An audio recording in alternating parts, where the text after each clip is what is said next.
Welcome back to my channel. இன்னைக்கு சூப்பரான ஒரு கீர் ரெசிபி ஆப்ல வச்சு எப்படி செய்யறது அப்படினு பார்க்க போறோம். இது condensed milk எல்லாம் எதுவும் யூஸ் பண்ணாம நம்ம நார்மலா வீட்ல இருக்க சர்க்கரையை வச்சு இது எப்படி செய்யறது அப்படினு பார்க்க போறோம். இதோட குக்கிங் டைம் வந்து கொஞ்சம் ஜாஸ்தியா இருக்கும். ஆனா மித்தபடி இதோட பிரிபரேஷன் எல்லாம் வந்து ரொம்ப ஈஸியா செஞ்சு முடிச்சிடலாம். அந்த ரெசிபியை தான் நான் இப்போ உங்க கூட ஷேர் பண்ண போறேன். வாங்க வீடியோக்குள்ள போகலாம். இது செய்யறதுக்கு ரெண்டு பெரிய ஆப்பிளை தோல் சீவி எடுத்து வச்சிருக்கேன். அதை இந்த மாதிரி ஒரு கிரேட்டர்ல நீளமா துருவி அதை தனியா எடுத்து வச்சிருங்க. இப்போ ஒரு பேன்ல 2 டேபிள் ஸ்பூன் நெய், அந்த நெய் உருகணும்னா ஒரு 10 இருந்து 15 முந்திரி,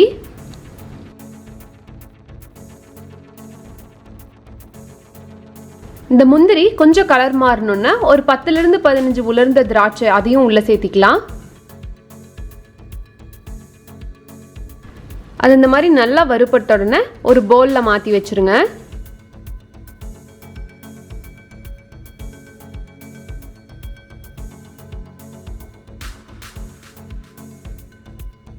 இப்போ அதே நெய்ல நம்ம துருகி வச்சிருந்தோம்ல ஆப்பிள், அதையும் வந்து இப்போ உள்ள சேர்த்து குக் பண்ணலாம்.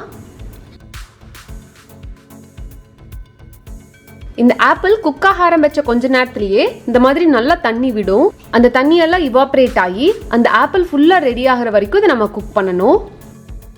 ரெடி ஆயிடுச்சு. இப்போ தனியா எடுத்து வச்சிடலாம். இப்போ வேற ஒரு பேன்ல 4 கப் அதாவது 1 லிட்டர் பால் எடுத்து அதை வந்து மீடியம் ஃப்ளேம்ல வச்சு கொதிக்க விடுங்க.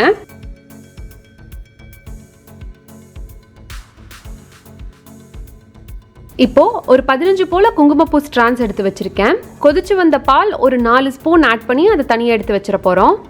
நம்ம பால் ஒரு கொதி வந்ததுக்கு அப்புறம் 20 நிமிஷம் போல இதை கண்டென்ஸ் பண்ணணும். அதுக்கப்புறம் தான் நம்ம சர்க்கரையும் மித்த பொருளையும் ஆட் பண்ணணும்.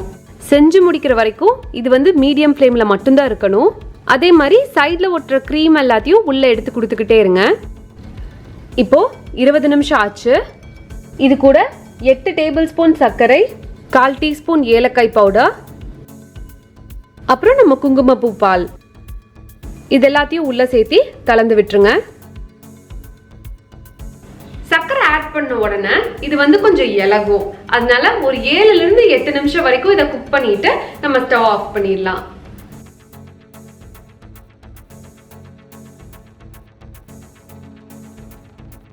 இப்போ இந்த கீரை ஒரு அரை மணி நேரத்துக்கு இல்ல இது கம்ப்ளீட்டா ஆறுற வரைக்கும் இதை நம்ம கூல் டவுன் பண்ணணும். கம்ப்ளீட்டா இப்ப கூல் டவுன் ஆயாச்சு. இப்ப நம்ம குக் பண்ணி வச்சிருக்க ஆப்பிளும் நட்ஸையும் உள்ள சேர்த்து கலந்து விட்டுறலாம்.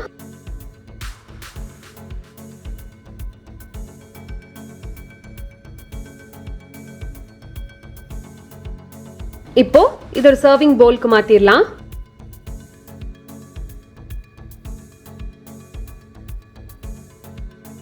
அவ்வளவுதான், நம்மளோட ஆப்பிள் கீர் இப்போ ரொம்ப சூப்பரா ரெடி ஆயிடுச்சு. இது வந்து நான் 1 மணி நேரம் போல ரெஃப்ரிஜரேட் பண்ணி எடுத்திருக்கேன். இது வந்து சில்லா சர்வ் பண்ணா ரொம்ப நல்லா இருக்கும். அதனால நீங்களும் அப்படியே ட்ரை பண்ணி பாருங்க. ட்ரை பண்ணி பார்த்துட்டு உங்க ஃபீட்பேக்கை கமெண்ட்ஸ்ல லீவ் பண்ணுங்க. என்ன எங்காவது பர்சனலா ஃபாலோ பண்ணும் அப்படின்னு நினைச்சீங்கன்னா இதே என்னோட இன்ஸ்டாகிராம் ஐடி ஹரிணி பாபுராஜ் என்ன ஃபாலோ பண்ணலாம். நான் உங்களை இன்னொரு வீடியோல இன்னொரு இன்ட்ரெஸ்டிங்கான ரெசிபியோட மீட் பண்றேன். அது வரைக்கும் பாய்.